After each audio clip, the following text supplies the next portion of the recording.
저희 집이 있는 그 동네에 그 차를 운전해 가다 보면은요, 그 어떤 게시판이 하나가 항상 놓여 있는데, 제가 유심히 종종 보고는 합니다.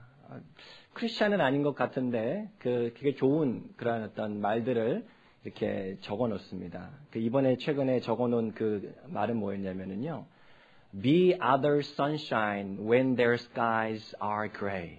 무슨 뜻인지 아시겠어요? 다른 사람의 그 하늘이 gray, 어두울 때 뭐가 되라고요? Be other sunshine. 다른 사람들의 그들의 태양이 되어라. 햇빛이 되어주어라. 라는 거예요. 참 좋지 않습니까? 굉장히 신앙적인 것 같습니다. 우리 시간, 우리 앞에 계신 분, 옆에 계신 분께 저는 이렇게 인사했으면 좋겠어요. 그러니까 우리가 다른 사람의 그 하늘을 그레이로 만들면 안 되잖아요. 우리 신앙인들이. 내가 당신의 선샤인이 되길 원합니다. 우리 이렇게 한번 선포해 봤으면 좋겠습니다. 내가 당신의 선샤인이 되길 원합니다. 예. 아멘. 예. 우리 그리스도인의 삶이 그런 것 같습니다. 누군가의 삶이 그레이일 때 선샤인이 되는 것. 오늘 말씀이 이것만 기억하시면 안 되는데. 사자성어 가운데 탐관오리라고 하는 사자성어가 있습니다. 백성을 돌보는 일에는 별로 관심이 없고 자신의 그 관직을 이용해서 자기의 사리사욕, 자기의 재산을 늘리는 데만 관심 있는 깨끗하지 못한 그 더러운 관리를 지칭해서 탐관오리. 반대로는 청백리, 깨끗한 사람, 깨끗한 관리라는 말이 있죠. 근데 이 동서고금을 막론하고 탐관오리들은요, 어디에나 있었던 것 같습니다. 기원전 약 1세기에 그 로마 시대에 유명한 탐관오리가 있었는데요. 그 사람의 이름은 가이오스 베레스라고 하는 사람이었습니다. 이 사람은 로마 본토에서 오늘날로 말하면 국회의원과 같은 선출직 그 관직이었던 집정관의 지위를 가지고 있었습니다. 그 로마의 집정관 1년의 임기를 마치면 보통은 로마의 수많은 그 속국이 있지 않습니까? 그 당시에 그 속국에 들어가서 속국의 총독으로 임명을 받았습니다. 예수님 당시에 유대 총독으로 왔던 사람이 누구예요? 네, 빌라도였어요. 마찬가지로 이런 사람이었어요. 이 베레스라고 하는 사람 역시도 그 로마의 속국인 시칠리아 그곳에서 3년간 그 총독을 지냈는데요. 그곳에서 탐관오리의 전형을 보여줍니다. 보통 그 예수님 당시에도 세리들은 자신의 위치를 이용해서 세금을 더 많이 걷어가지고 착복을 했잖아요. 근데 이 세리들의 그 부당이익 정도는요, 한마디로 이 사람에 비하면 세 발의 피였어요. 돈이 될 만한 일은 다 했습니다. 좋은 부동산이 있으면은 어떤 식으로든 만들어가지고 가압류를 했고요. 돈이 될 만한 예술품도 수탈을 했어요. 3년이라는 시간 동안 그 시칠리아 주민들이 어땠을까요? 너무나 힘들었습니다. 그래서 이 사람, 이 베레스라고 하는 탐관오리를 어떻게 고소고발할까? 수많은 사람들이 고소고발을 이렇게 했는데 어떻게 됐냐면 그 사람들 모두가 처형이 됐어요. 이 사람이 워낙에 말하자면 끝발이 좋은 사람이었어요. 그래서 자신의 어떤 정치력, 뇌물을 이용해서 자신을 고소하는 그 모든 사람들을 다 처형해버린 거예요. 그러던 중에 이 베리스 이 총독이 크게 실수를 합니다. 아무리 고소해도 떨어질 것 같지 않은 정말 무소불위의 권력을 가지고 있던 이 사람인데 자신을 고소한 어떠한 사람을 처벌하던 중에 이 사람이 그 사람을 잡아다가 심하게 매질을 하고 고문을 하고 결국에는 십자가로 처형해서 죽이게 됩니다. 그런데 그 사람이 매를 맞고 십자가에 달려 죽는 순간까지 뭐라고 말을 한 줄 아세요? 나는 로마 시민입니다. 나는 로마 시민입니다. 왜 그렇게 호소했을까요? 그 당시에 로마 시민은요, 로마 사람은요, 반드시 재판을 받기 전에는 매를 맞아서도 안 됐고, 구금이나 처형되는 특권이 있었고, 더군다나 십자가형은 말이 안 되는 거였어요. 그것을 보면서 너무 안타까워했던 그 수많은 사람들이 당대 최고의 변호사 중에 하나인 키케로라고 하는 철학가, 그 사람을 고용을 해서 이 하늘을 찌를 것 같은 베레스 총독과 법정 싸움을 벌이게 됩니다. 그리고 정말 신기하게 기적적으로 이 베레스가 사형을 받게 됩니다. 오늘 말씀이 있었던 그 사건의 시대를 기준으로 하면 아까 지금 말했던 이 사건은요, 한 100년 정도 훨씬 전의 일이었습니다. 그런데 중요한 것은 당시 빌립보 지역의 로마의 행정관 사이에서는 이 사건은 모르는 사람이 없을 정도로 유명한 일화였다라는 거예요. 제가 자료를 찾다가 우연히 캘리포니아의 한 변호사인 그 레너드 캐스터라는 분이 쓴 책 가운데 세계를 발칵 뒤집은 판결 31가지라는 그 책을 발견했는데 그 중에 가장 첫 번째 그 판결이 뭔지 아세요? 오늘 말씀드렸던 이 베레스 사건 판결입니다. 2000년이 지난 지금까지도 이렇게 책으로 기억돼서 기억이 된다면 그 당시 한 100여 년 지났던 그 당시에는 얼마나 많은 사람들이 잘 알고 있었겠어요. 나는 로마 시민입니다. 나는 로마 사람입니다. 라고 하는 이 말의 위력을 신약학자인, 이 복음주의 신약학자인데요, 앤티 라이트라고 하는 그 신약학자는 이렇게 얘기를 합니다. 제가 읽어드릴게요. 나는 로마 시민입니다. 이 말은 게임에서 꼭 이겨야 할 때 내놓는 비장의 에이스 카드이다라는 거예요. 비장의 카드라는 거예요. 그 카드를 내면은 다 이긴다는 거예요. 오늘 말씀에 바울을 이제 풀어주라 라고 명령했던 빌립보에 있는 고급 관리들도 이 사실을 분명히 알았을 거예요. 그래서 바울이 바울은 로마 사람인데요, 로마 시민인데요 라는 말을 들었을 때 그 사람들은 갑자기 두려움이 몰려왔습니다. 아니, 베레스 같은 막 하늘을 찌를 것 같은 그 최고의 권력자도 떨어뜨리는 이 비장의 카드라면 자신들은 말할 것도 없이 어떻게 되겠는가라는 그 두려움이 몰려들어왔어요. 제가 그러면서 이 말씀을 묵상하는데요, 참 이상한 점이 좀 발견이 됐어요. 그럼 바울은 이렇게 강력한 에이스 카드를 왜 미리 사용하지 않았을까요? 사람들 다 모인 시장 한복판에서 옷이 찢겨지고 막 수치를 당하면서 막대기를 매를 맞고 또 감옥에 갇힐 때까지 얼마든지 사도 바울은요, 나는 로마 사람입니다, 나는 로마 시민입니다 하면서 그 베레스에 의해서 처형당한 그 사람처럼 호소할 수 있지 않았을까요? 저 같았으면 그랬을 것 같아요. 왜 사도 바울은 그 카드를 미리 쓰지 않았을까요? 제가 그 이유를 생각해 보다가 매튜 헨리의 이야기를 듣고 참 동의를 하게 되었습니다. 그 주석책자가 이렇게 얘기합니다. 바울은 자기가 전한 복음의 진리 때문에 자신이 고통당하는 것을 두려워했다는 인상을 남기지 않기 위해서였다는 거예요.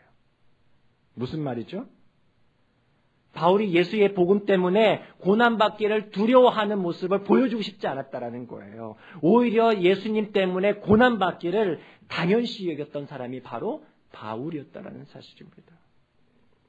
고난받는 것이 두려우니까 나 로마 사람인데 하면서 복음 때문에 받는 고난을 피하려고 하지 않았습니다.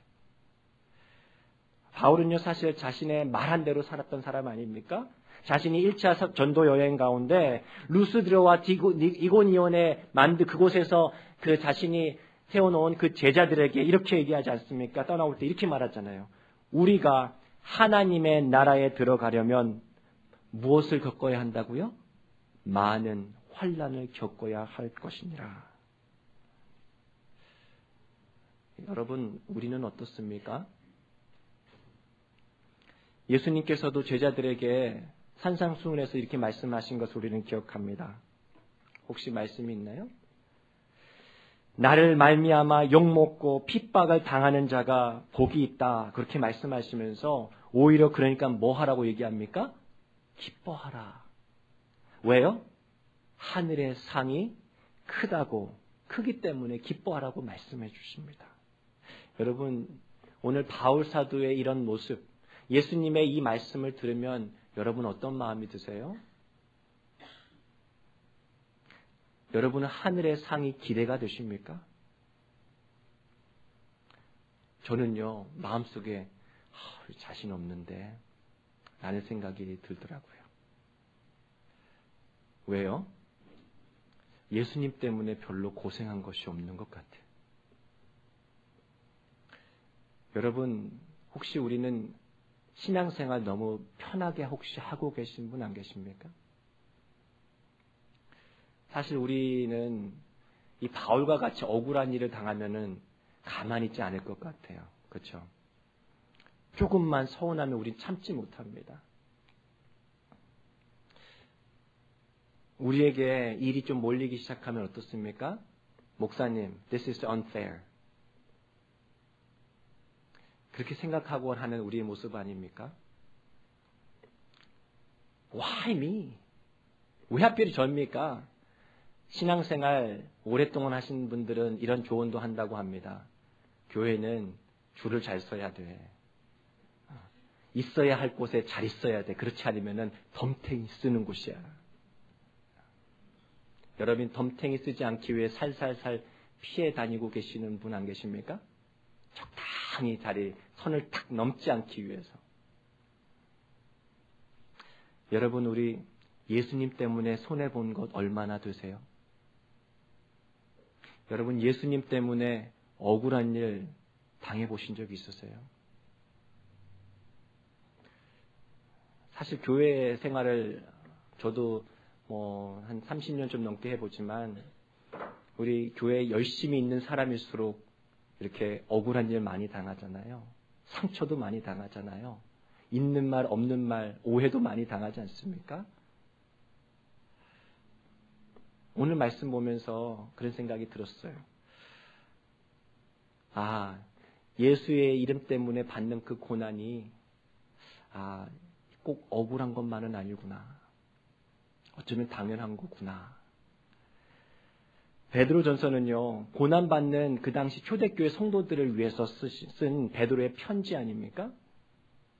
예수 믿어서 시험받아 근심하게 된 사람들, 예수 믿지 않았으면 떵떵거리며 잘 살 사람들이 예수 믿어서 죽을 위기에 놓여진 사람들에게 쓴 편지가 이 베드로전서 아닙니까? 그런 사람들을 향해서 베드로가 이렇게 얘기해요. 너희가 오히려 크게 기뻐하는도다. 아니, 이게 말이 됩니까? 왜 그런가? 그 고난을 이겨내는 믿음, 그것은 금보다 더 귀하다. 예수 그리스도께서 나타나실 때 칭찬과 영광과 존귀를 얻게 할 것이기 때문이기 때문에 그래서 그것이 귀하다라는 거예요. 그래서 기뻐하라는 얘기를 합니다. 제가 이 부분 묵상하는데요.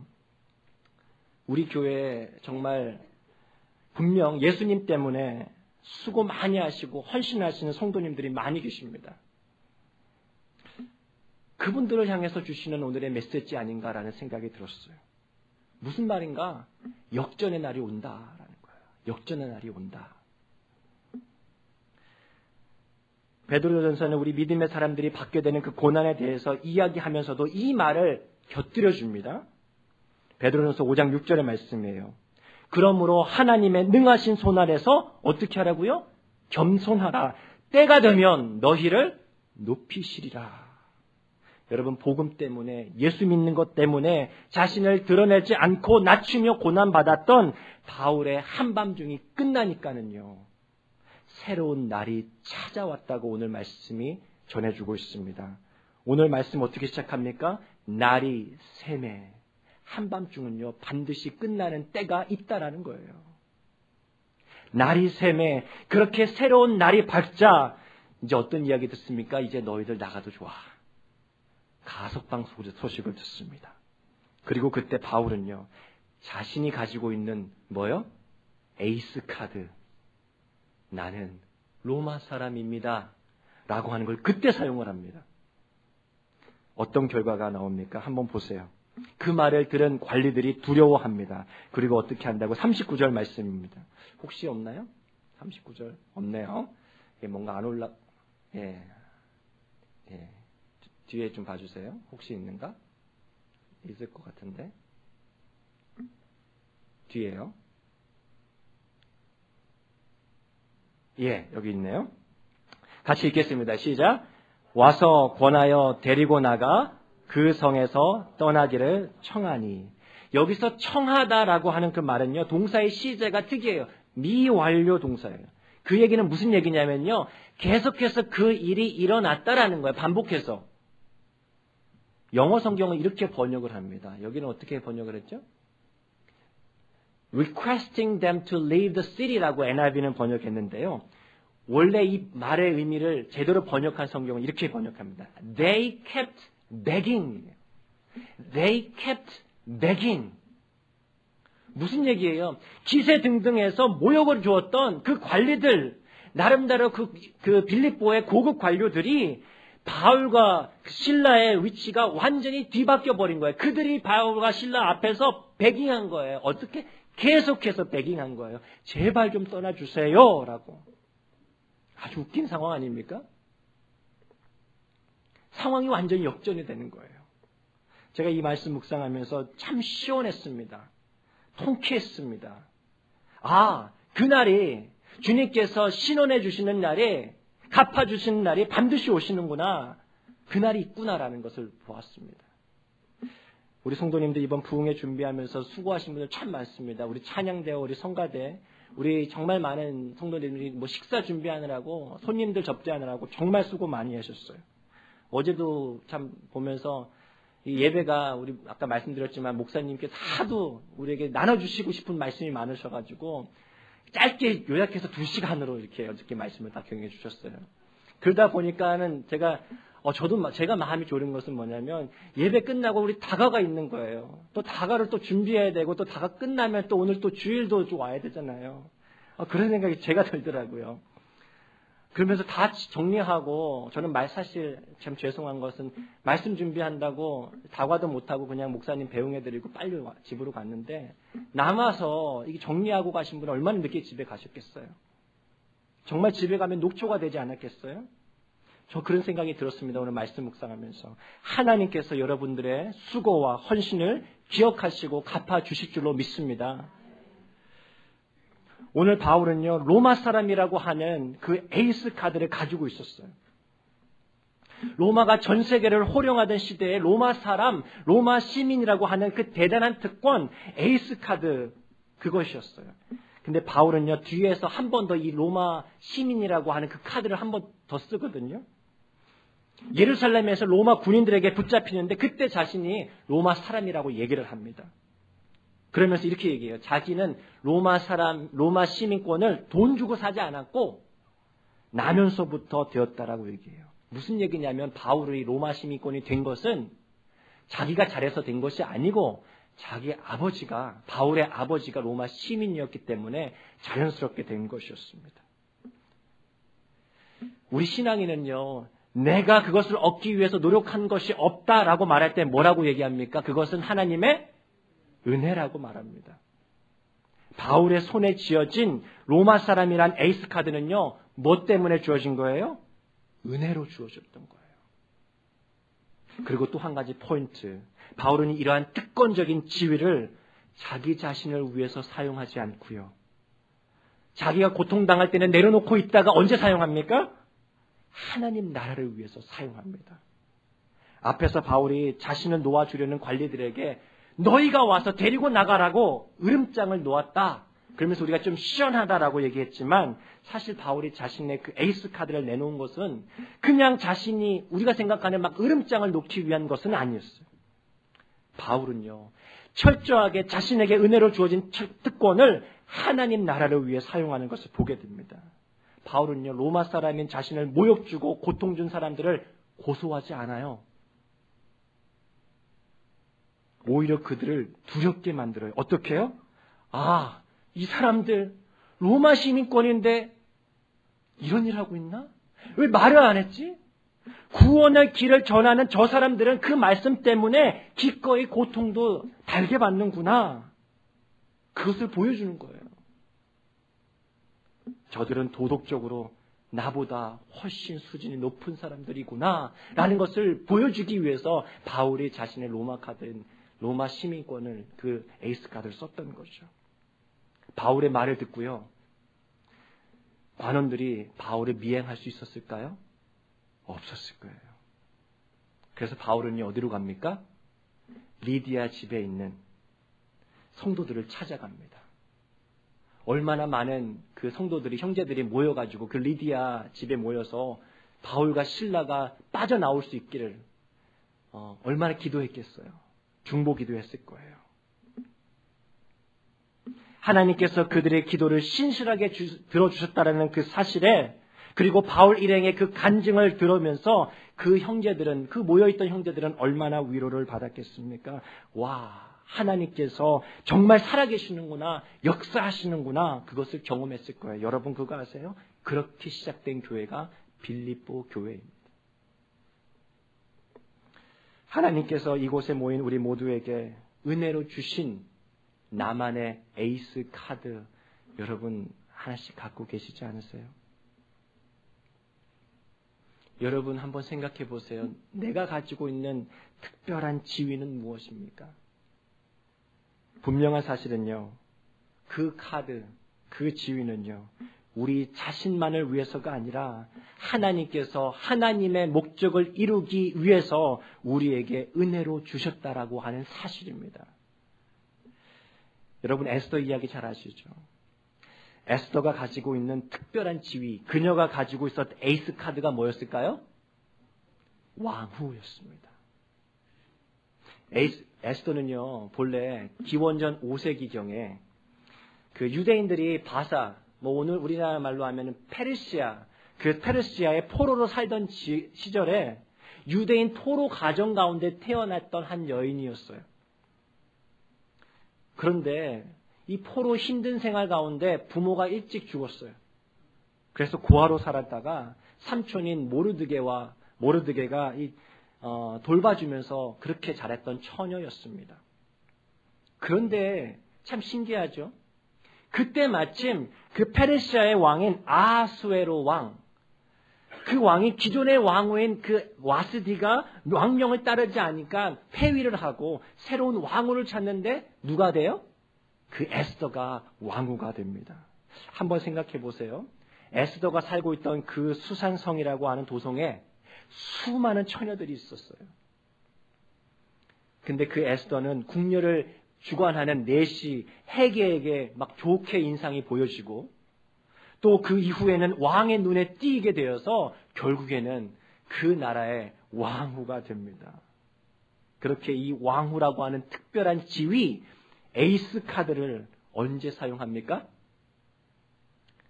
하만이라고 하는 왕의 측근에 모함을 받아서 이스라엘 모든 민족이 멸망당할 그 위기에 모였을 때 에스더는요, 왕후의 지위, 자신의 에이스 카드를 그때 사용합니다. 여러분 그 에이스 카드를 사용하는 것이 쉬웠을까요? 어려웠을까요? 어려웠어요. 왕이 부르기 전에 왕후가 왕에게 나가면 그것은 사형당할 수도 있는 모험이었어요. 그래서 에스더는요, 망설였습니다. 그때 자신의 친딸처럼 키워줬던 삼촌 모르드게가 에스더에게 뭐라고 얘기합니까? 우리 같이 한번 보겠습니다. 에스더 14장 14절 말씀 혹시 되어 있나요?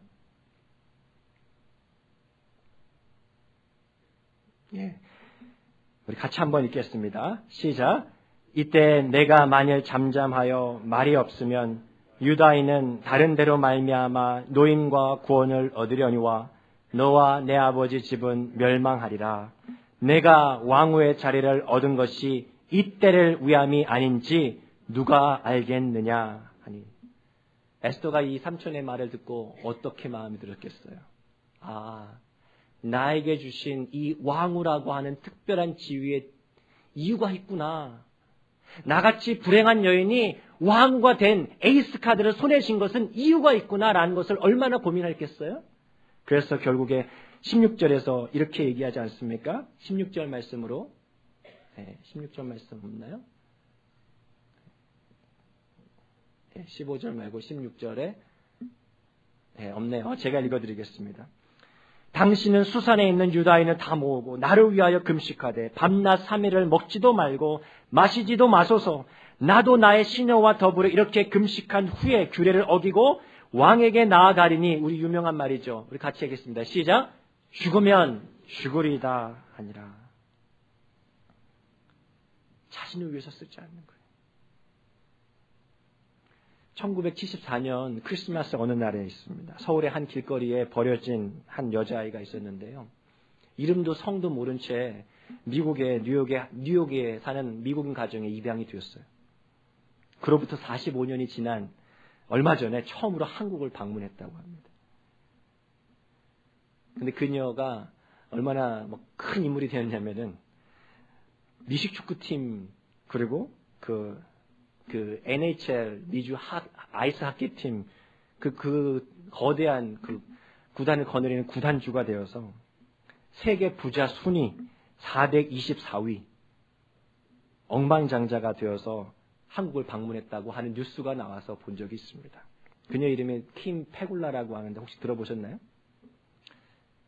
어렸을 때 그녀를 입양한 그 부모는요. 그녀가 한국인이라서 이름을 잘 모르잖아요. 어떻게 지을까 몰라서 그냥 한국 사람은 킴이구나 해서 킴이라고 줬대.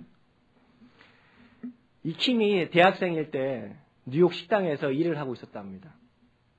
그곳에서 한 손님을 만나는데 그 한 손님을 만나서 결혼을 하는데 그 상대가 누구냐면 미국 천연가스 기업가였다는 거예요. 그의 자산이 얼마나 되는가? 43억 달러래요. 이게 얼마나 큰지 잘 모르겠어요. 한국 돈으로 하니까 5조 1,300억이래네요. 예. 역시 우리 교회 잘 놀래요. 우리 호성기 목사님 잘 안 놀는데 이 정도는 돼야지 좀 놀라네요. 네. 제가 이분이 어떤 분인지 잘 모르다가 이번에 신문 기사를 보고 알았어요. 근데 참 신기한 게 제가 이 신문 기사를 읽은 그날 제가 입양아 사역을 하고 있는 한 분과 이야기를 나누게 되었습니다. 제가 이렇게 질문했어요. 저 이분에 대해서 잘 모르는 상태에서 제가 그분께 한국에서 입양 온 아이들은 보통 미국에서 잘 살죠, 대체로. 제가 그분이 얘기를 하는데 너무 이게 참 어리석구나라는 것을 순간 알았습니다. 한국에서 데리고 오는 아이들 가운데 어떤 아이들이 오냐면 보니까 몸에 질병이 있는 아이들이 많이 온대요. 장애가 있는 아이들을 입양해서 많이 온다네요. 제가 그거는 몰랐어요. 그러면서 그 아이들이 자라면서 외모 때문에 정체성에 대한 그 충격 때문에 굉장히 혼란스러워 한다는 얘기를 제가 듣고 참 부끄러웠습니다. 참 모르는 게 많구나. 불행하게 사는 경우가 정말 많다라는 거예요. 제가 그러한 이야기를 듣고 난 후에 집에 가서 뉴스를 보는데 이분 이야기를 본 거예요. 여러분, 이분이 이렇게 된 거 기적 아닙니까? 내가 열심히 노력하면 이렇게 세계 가부가 되죠. 가부는 될 수 있는데 세계 500위 안에 들어갈 수 있겠죠. 네. 여러분, 누구의 덕이에요? 에스더의 경우가 이런 케이스 아닙니까? 삼촌 모르드게의 말을 듣고 에스더는요 알았어요. 자신과 같은 포로의 딸, 아무도 거들떠 보여주지 않던 고아가 당대 최강대국의 페르시아의 왕후가 된 것은 그저 자신이 운이 좋았고 자기 자신이 잘 먹고 이제 잘 살기 위한 것이라는 것을 잘 살게 그렇게 하면은 안 된다라는 것을 에스더가 알았다라는 거예요. 만약에 에스더가 그런 마음이었다면 에스더란 여인은요 어쩌면 당대 신데렐라 스토리의 그 주인공이 돼서 그 당시 신문의 뉴스 토픽감은 될 수 있을지언정 오늘 수천 년이 지난 지금까지 하나님 나라의 역사를 바꿔놓은 믿음의 여인으로 지금까지 기억될 수는 없었을 거 아니겠습니까? 여러분, 하나님께서 우리에게 선물로 은혜로 주어준 그 특별한 지위, 에이스 카드는 무엇입니까? 우리가 남들보다 더 유리한 혹 사회적 신분 갖고 계세요? 내가 좀 지위가 좀 있으세요? 여러분, 하나님께서 여러분에게 재물을 좀 주셨나요? 혹 남들보다 시간이 더 많이 있으세요? 혹 여러분에게 주신 만의 특별한 달란트가 있으세요? 여러분, 혹 우리 이렇게 지금까지 나만 배부르게, 나만 잘 사는 것으로 그렇게 살지는 않았습니까? 여러분이 기억할 필요가 있습니다. 내가 이렇게 나에게 주어진 그 에이스 카드는요, 결코 나만 배불리 잘 먹고 잘 사는 것이 하나님의 뜻이 아닌 것을 우리는 기억할 필요가 있습니다. 여러분, 이 때를 위함이 아닌지 누가 알겠어요? 여러분, 외국 땅에 흩어져 살아가는 사람을 일컬어서 이렇게 신학적으로 표현하고 사회적인 용어로도 이렇게 표현을 합니다. 디아스포라. 혹시 들어보셨나요? 디아스포라. 우리 한번 읽어볼까요? 디아스포라. 이것은요, 이런저런 이유로 인해서 고향에서는 살지 못하고 이제 타국에서 이방인으로 살아가는 사람들을 말합니다. 언어 때문에, 문화 때문에 여러분, 이방 땅에서 고향을 떠나 사니까 얼마나 고생이 많습니까? 제가 우리 교우들만 그런 줄 알았어요. 어떤 교우가 그런 얘기 했거든요. 목사님, 제 이야기를 하면 정말 백과사전보다도 훨씬 두꺼운 책을 쓸 수 있습니다. 근데 저는 우리 교우만이 그런 줄 알았는데, 다른 분에게도, 다른 교회에서, 다른 성도들하고 얘기할 때도 똑같이 얘기를 하시더라고요. 그만큼 힘들다라는 거예요. 그런데 왜 우리는 이렇게 힘들게 이곳에 살고 있는 것일까요? 어제 그제 그 호성기 목사님 통해서 참 많은 선교의 도전을 제가 봤는데요. 우리 온 성도들이 봤는데 사석에서 이렇게 이야기하는 걸 들었습니다. 유럽의 교회들이 죽어간다. 우리 그 새로운 얘기 아니죠? 우리 몇 년 전부터 들었던 얘기예요. 유럽의 그 아주 수많은 돈을 들여서 지었던 아름다운 그 예배당이 술집으로 팔려간다? 모스크로 팔려간다라는 그 이야기를 우리는 이미 오래전부터 들어왔어요. 그러면서 여러분들 어떤 마음이 들었어요? 저기 문제네. 우리는 잘하면 돼. 라는 생각하지 않으셨어요? 여러분, 근데 그거 아세요? 우리도 따라가고 있는 중이다. 그러면서 이런 생각이 들었습니다. 멀리서 안타까워만 하지 말고 마치 바울과 실라 일행에게 마게노냐 사람이 환상 가운데 찾아와가지고 건너와서 우리를 도우라 했던 그 마음처럼 어쩌면 2000년의 기독교 역사를 가진 유럽 교회가 이제 전 세계로 퍼져진 그 우리 많은 전 세계 기독교인들을 향해서 우리 미주에 살고 있는 우리 디아스포라 한인교회를 향해서 그렇게 얘기하고 있는 것 아닙니까? 와서 우리를 도우라.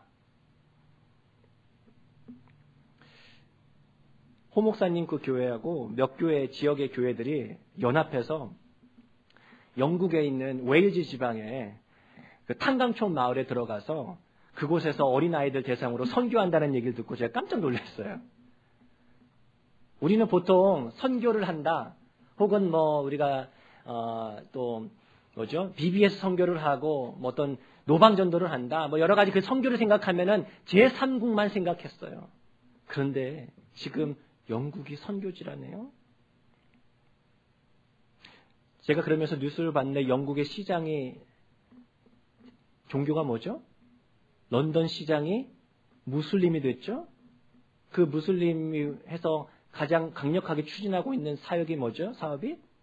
전 세계에서 가장 큰 모스크를 런던 시내에 짓겠다? 그러면서 엄청난 서포트를 받는다고 합니다. 왜? 일자리 창출하니까. 그 상황이 바로 지금 런던의 상황이에요. 수많은 종교개혁자들, 수많은 믿음의 선조들이 자랐던, 태어났던 그런 신학자들이 있는 그 영국에서 그러한 일이 일어나고 있다는 사실입니다.